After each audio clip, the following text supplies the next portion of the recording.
Well, greetings, everyone, and welcome to today's CRPOA's Off the Record podcast interview featuring former LAPD First Assistant Chief Jim McDonnell, a distinguishing figure in law enforcement. I'm Dom Gamboa, your host and current president for CRPOA. We are thrilled to have Jim with us, along with my co host, CRPOA Director Jeff Knockett. A special welcome to all our COPOA members and enthusiasts joining us online today. We look forward to a meaningful discussion diving into the Chief's experiences and perspective that he brings to the conversation. Chief, thank you for being here, and thank you to all our participants. So let's begin this insightful dialogue. Sir, can you just tell us briefly who you are and about your law enforcement career? Sure, yeah. I grew up in Boston, Massachusetts. Came out to kind of fulfill a dream as being a police officer. The economy was shot back there at the time. I looked around the country to see where there were opportunity and good reputation for the organization. And LAPD had both. I really never thought I'd get on the LAPD because in the mindset I had growing up back east, if you didn't know somebody, your chances of getting on were very slim. But I figured if I didn't give it a shot, I'd be regretting it maybe for what could have been for the rest of my life. So I gave it my best, came out and applied, got on the job, and spent the next 29 years with the Los Angeles Police Department. And then retired in 2010, became chief of police of the city of Long Beach. Did that for 5 years and then ran for sheriff of Los Angeles County, which I served for 4 years. In the 5 years since that time, kind of hung out my own shingle as a consultant, and I have been very fortunate in that regard. A lot of great clients, great opportunities, and it's mainly advisory on public safety issues to companies engaged either directly or indirectly in that pursuit. In addition, about a year and a half ago, I joined the University of Southern California as director of the Safe Communities Institute at the Saul Price School of Public Policy. And in that role, we have a relatively small group of people doing a pretty good sized job. We bring in public safety professionals mid-career for our public safety leadership program, and for our executive leadership program, senior public safety officials. Oh. Traditionally, we focused on police, and now we've expanded that to police, fire, EMS, trauma physicians, and private security entities. So we feel that there's a greater richness to the class when we get all of these different public safety perspectives. And at the end of the day, we're all one big team in serving the public. So better we train together, know what each other's capabilities are, what each other's shortcomings are, and try and shore up the shortcomings and do the best possible job we can for the mission that we've been given. Wow, so that's very impressive. First of all, just to our listeners, Jeff and I want to thank Jim for opening with a comment about law enforcement at our opening session at this year's RPOC in Marriott's Hotel in Burbank. So, sir, thank you for that. Pleasure. Just segueing, you held probably every rank in the LAPD and obviously was LA County Sheriff. How did your perspective on policing change as you moved up the ladder? And what lessons do you think are most important for officers to learn from each rank? That's a great question that I could probably talk about for a long period of time. But kind of an overview, I was blessed to be able to join the Los Angeles Police Department, particularly at a time of such great change and focus in the profession. We went when I joined in 1981. We were looking forward to the '84 Olympics coming to Los Angeles, and a lot of preparation went into that. Things were good. We were well resourced because of what was coming down the pipe, and we were able to, I think, do a job that the rest of the world looked at proudly and said, you know what, they pulled off something that was pretty special. You remember that was '84. Not too long before that, in '72, we had the tragedy in Munich. So there was a lot of focus on counterterrorism. LA being a media capital, what would that mean for us? And everybody pulled together. We all trained together. We trained in a more regional way than we had done previously, and that worked out very well for everyone. And so I would look back at the '84 Olympics as a tremendous success. a few glitches here and there, as there are with any major event like that. Um, but I also then, just look at the transition of society in the period of time through the 80s, the 90s, on up to the present day.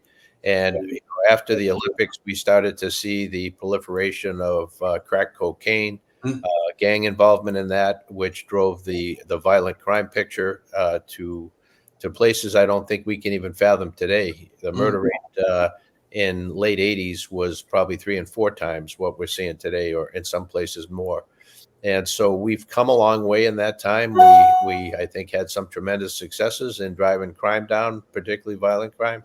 And we started to see some slippage in that in recent years. And my hope is that we don't forget what made us successful previously, working with the community, working on collaborative strategies with all of our partners and community members, and being able to make our communities as safe as we can possibly make them, and never give up or be satisfied with where we are at the present time.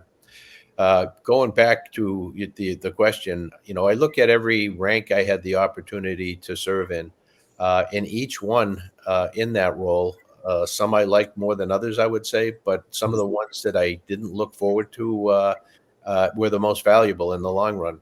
And so every step you take, there's a reason you're there, and there is a kind of an evolutionary process as you go, that uh, the total picture of each of us as a leader will be based on our experiences, what we've been exposed to, how we handled them.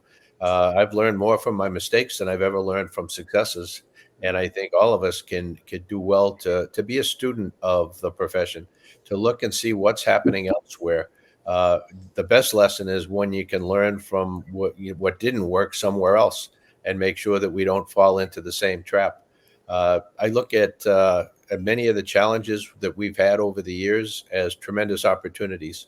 Try and stay positive in what is typically a pretty negative environment for those who are engaged in this profession over a long period of time. Like they say, no one ever calls you when things are going well. So you're exposed to crisis after crisis as part of your daily routine. And that chronic exposure to trauma can wear on you. And you have to work hard to stay positive as you move through your career. And I think I'm very happy to say that we've always focused on the physical aspects of the job, physical fitness being an integral part of the full package, and not enough probably on mental health for all of our folks.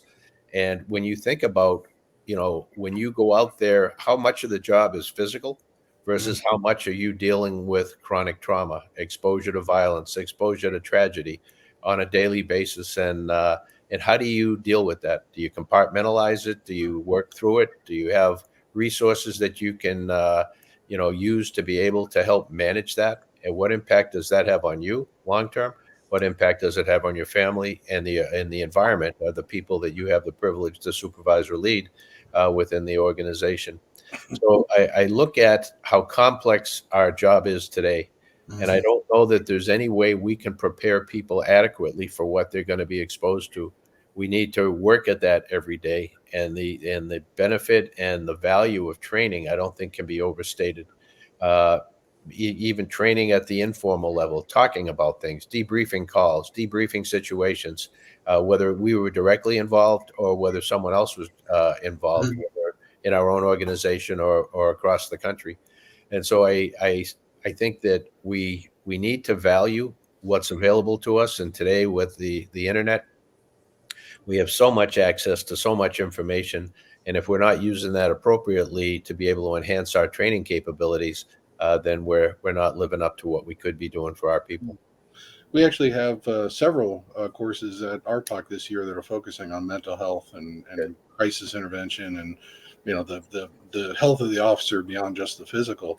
It strikes me also, having been with you in LA during this period, there's also an organizational trauma as well, if you will. So, reflecting back on the consent decree, Right. was a big deal, and you were right in the heart of that. I mean, you were really a strong leader in helping the agency get through that consent decree with DOJ, and not having it live on for forever, essentially. I mean, we made significant changes. Yeah.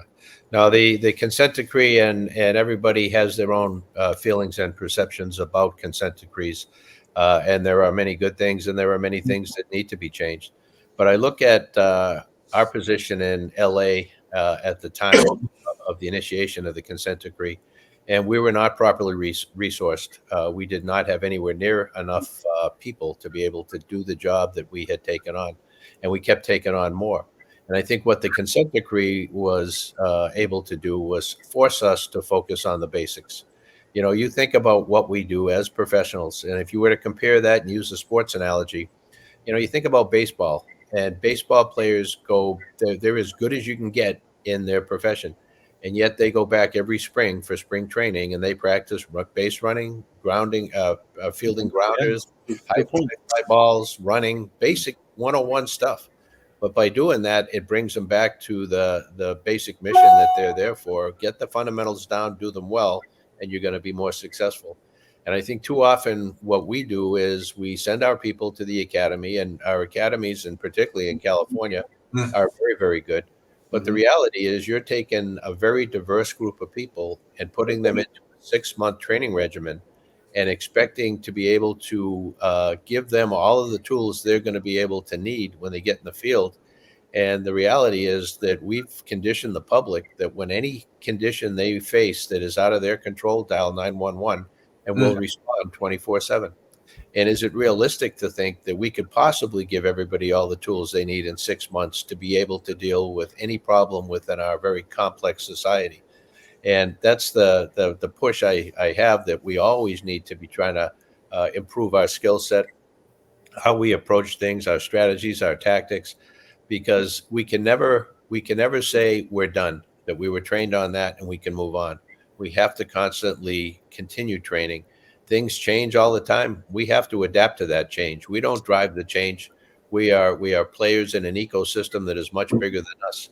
And Yeah. so while people are frustrated by change, that's not our call. We can't control that change. All we can control is our response to that. And sometimes that's very hard because you see the fallout, you see what happens to the victims over and over again. And we think, how can anybody not step up and do something about this? But people don't see what we see. Very few people get an opportunity to be able to see what police officers in every city in America see every day. Yeah. TV shows try to portray that. Some do a better job than others. But Yeah. most of the time, yeah, it's not realistic. It's whatever is entertaining. Yeah. And the job has become so complex that it's amazing that we are as successful as we are so much of the time, because the job is extremely difficult. I would argue probably one of the most complex jobs in American society today. Yeah, we actually have an interview coming up with one of our other instructors, and subjects like Brady's Law and that kind of thing that Oh, yeah. are specialties of their own. Yeah. And how do you equip the street cop that's going to be thrust into a situation where that's going to apply itself, and there are mandatory things that you have to do now. That how do you? It is very difficult to keep it all in your head and keep it Yeah. straight, and make sure you do it right and stay on the right side of the law when you're doing it. Right.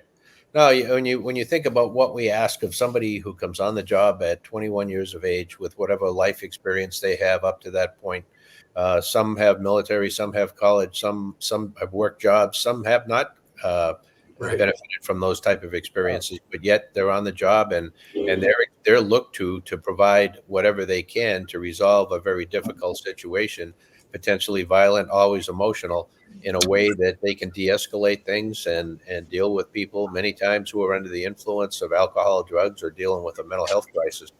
I can't think of a situation in our society where we set our people up with the most difficult of an environment to be successful in, and yet probably 98% plus of percentage of the time they are very successful. Very successful. God, I love that. Potentially violent, always emotional.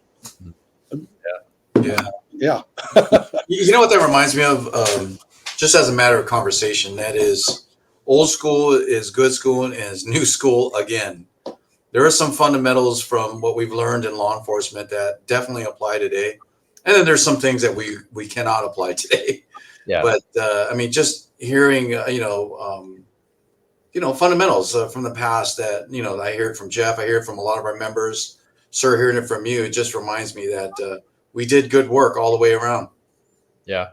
I look back on the history of policing, and police have been used for a variety of different things over the years. Some, in retrospect, in a positive light, some not in a positive light. And we have to own what's happened in our past and realize that that does affect how people view us today and will view us in the future. So we have to be able to adapt. We have to work harder to be able to gain the trust of the public that we serve, and that's not something that is a check the box. That's every day we go out there. We need to do that. Um, when you think about this country, and we have 18,000 police departments across the nation, all different types. They provide all different services and types of services, different specialties. Hospital police, transit police. You could go college police, campus police of different types. You could go on and on. And they are very specialized in some places, more generalists in other places. But each one of those departments has their own hierarchy, their own rank structure, their own bosses. They report to either a city manager or a mayor or a council, and they all have their own priorities. They all have their own standards and budgets and constraints, and you could go on, and you just think about the difficulty of when we talk about the policing profession as if it's monolithic. It certainly is not. We hope that the standards and best practices that we can develop and share are taken seriously by departments throughout the nation. But that is constantly something that is a work in progress, and people move on, people retire, they change careers, and we're constantly trying to recruit and retain the best possible people we can. In today's environment, that's one of the biggest challenges that we face. So as we move forward, we have to realize that we play a small role in a very big institution that is public safety, but each one of us are critical players, and what we say or what we do helps shape how people perceive us, which will impact our partners that we may or may not know today and for many years to come. Yeah. We deal with people over and over and over, call after call after call.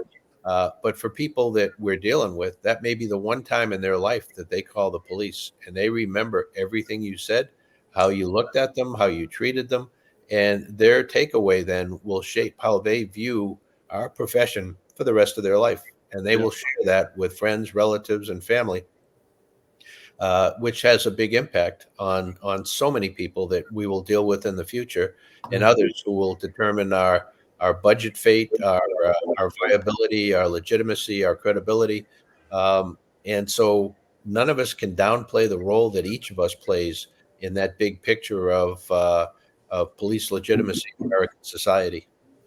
Yeah, it's kind of the callousness that comes with dealing with the frequent flyers, the people that you're dealing with constantly. We see it. I'm in a small town up here. We're actually the mountain division of Madera County, so it's a very small area, physically very large, but Yeah. people wise not a lot. And we're constantly dealing with. You know, I can work a shift. The first shift I worked after getting out of field training for my transition. Already I knew some of the people that we were now talking with as suspects. Yeah. It's just it's kind of crazy. But what that leads you to, and you make an excellent point, is that callousness that comes with that part of the job. You have to be very careful that doesn't transition over into your interaction with mom or dad driving home from work on a Friday night and they roll a stop sign. That's a whole different interaction that you have to be very careful about that. No, great, Jeff. That's right on the money. I think, as part of that, we talked a little bit about wellness and mental health and sustaining your ability to be effective over the course of a long career. But part of it is that realizing that we're called to deal with people sometimes over and over again who are leading dysfunctional lives, maybe through their own fault or maybe not. Maybe there's so many different factors that weigh into how people live their lives. And we play a role in trying to be able to make sure that nobody gets hurt, that we do what we can to hold people accountable, to live in a civil society. But we're dealing with situations that have sometimes been multi-generational and people in very difficult positions acting out on mental health issues in a crisis or acting out on the cards they've been dealt for their whole life. So sometimes it's hard to be able to stay positive in that light, and we get frustrated, and sometimes our behaviors reflect that. But that's why we're professionals. That's why we have to be able to take a deep breath and stand back and say, I'll do the very best job I can on this call, and each call is a big deal, and that we're trying to get the best result we possibly can. We work with the situation we have, and the people we're dealing with often dictate what the outcome is going to be. But we play a critical role in that, and what the takeaway is for the individuals we deal with, for everybody else who witnesses that, and for all of the people indirectly involved in any encounter that we engage in. Yeah, very much. You brought up an interesting point about recruitment being such a huge issue for pretty much across the board these days, and it's obviously there's the impact. We've got a couple of questions here that can all get wrapped up in this. Is that a lot of social changes going on, a lot of negative law enforcement coverage, and how that's being portrayed. We all know there's a lot of good that happens, like you said. 99+ % of our interactions with the public are positive, and then you get a very small fraction of those that don't go right. And oh my God, the impact that comes with that. Right. So I guess a couple of points or a couple of questions that wrap together.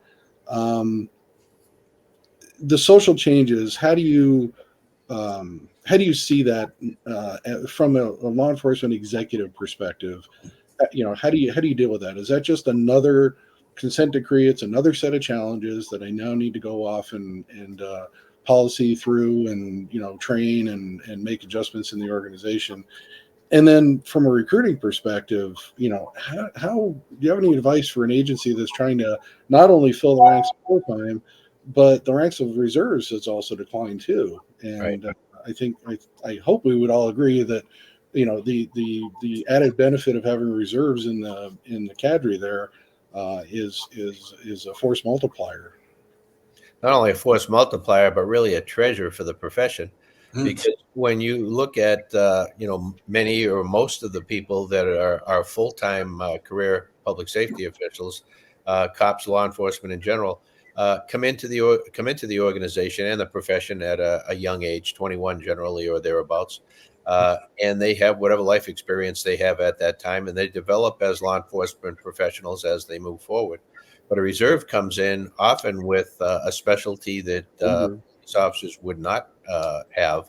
And then they bring that, they go to training, they become police officers, but they don't leave that expertise behind.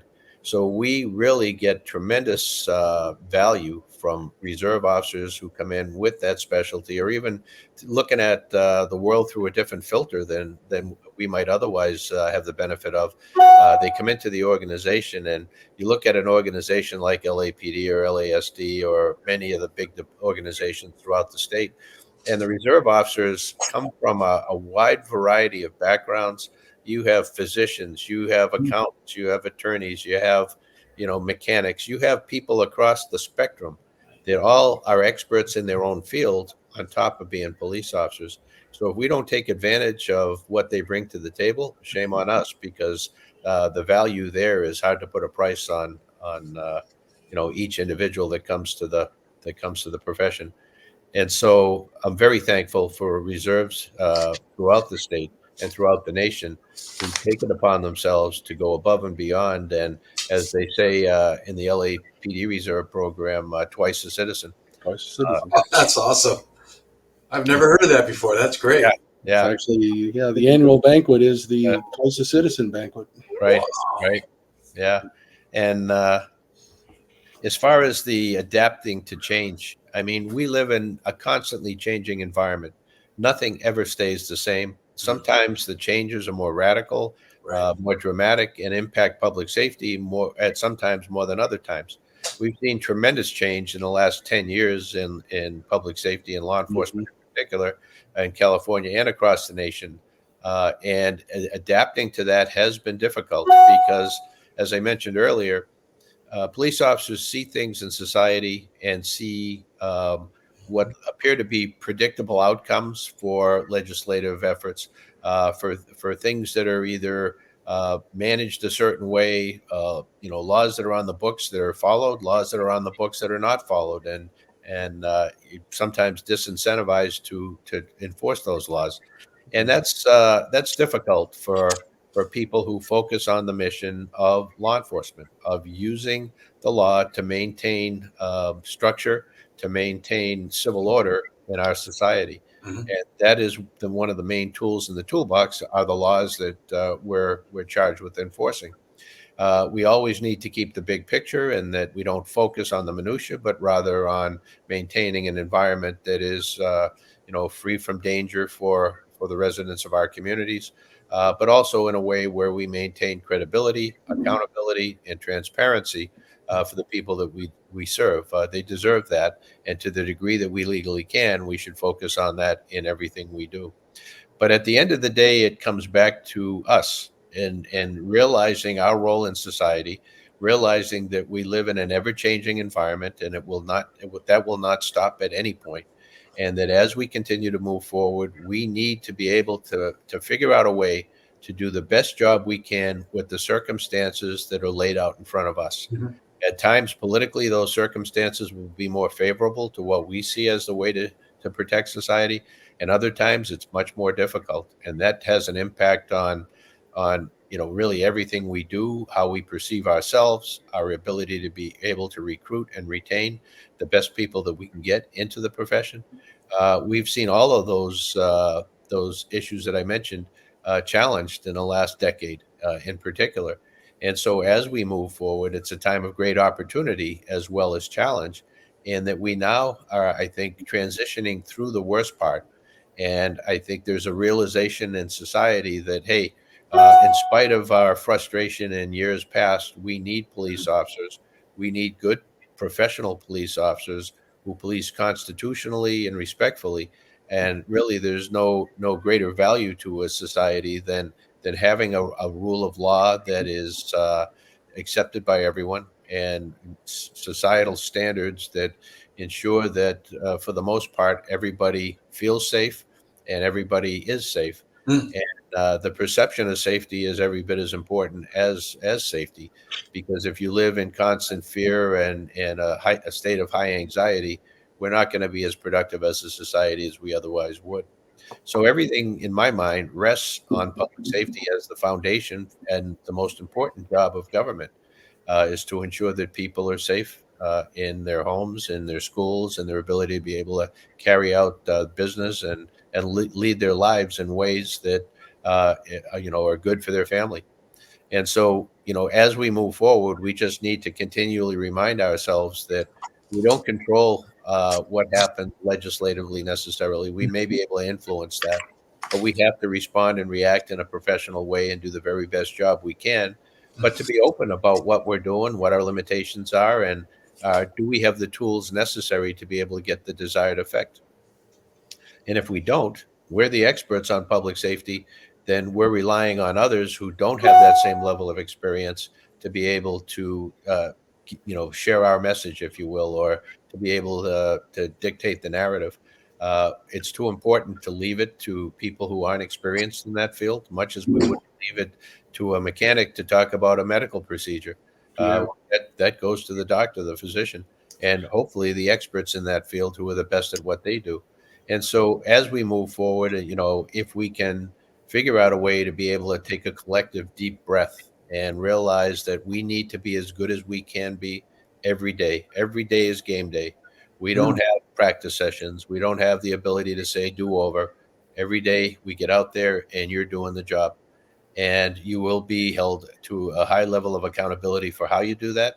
Mhm. You're responsible for being the full package on each and every radio call, each and every encounter with the public, each and every encounter with each other, as we deal in very tense and volatile situations.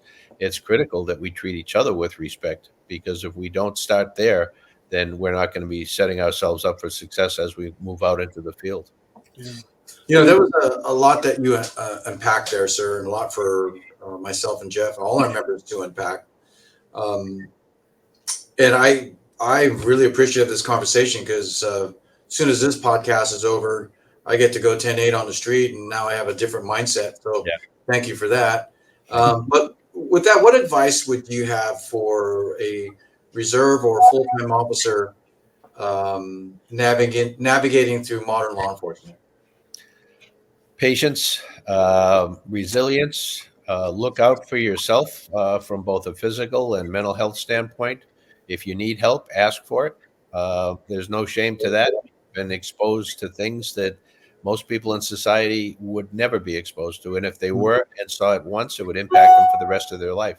And yet you're going to be exposed to one of those events, one after another, for many, many years.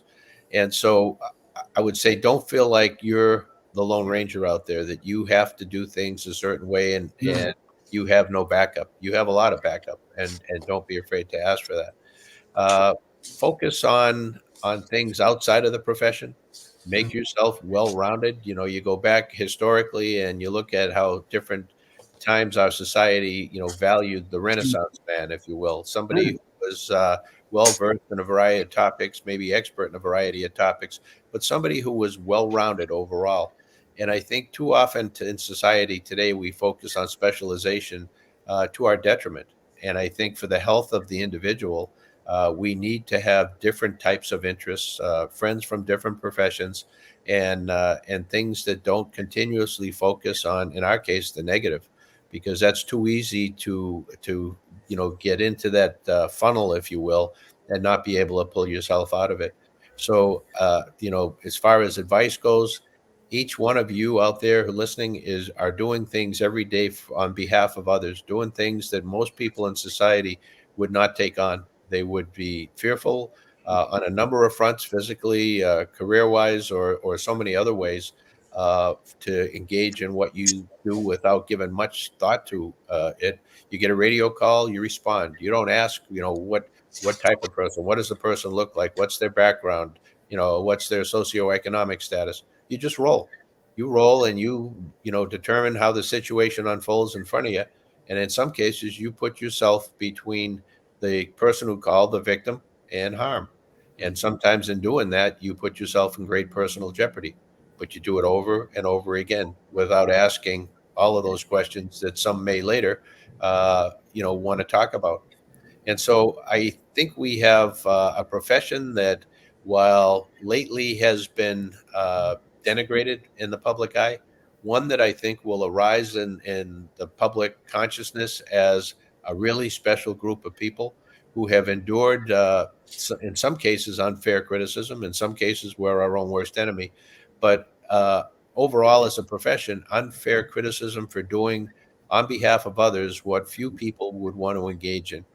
And if we don't have public support for what we do and feel that we're part of something bigger than ourselves and that what we're doing is noble, it makes it that much harder to be able to recruit good people, the best we can find, and to retain the best people. And post 2020, what we saw was some of our best people decided that they were going to retire earlier than they otherwise would have, or go into another profession. And that brain drain, if you will, within the profession has been very, very costly. A lot of the mentoring that would have been going on has been sidelined.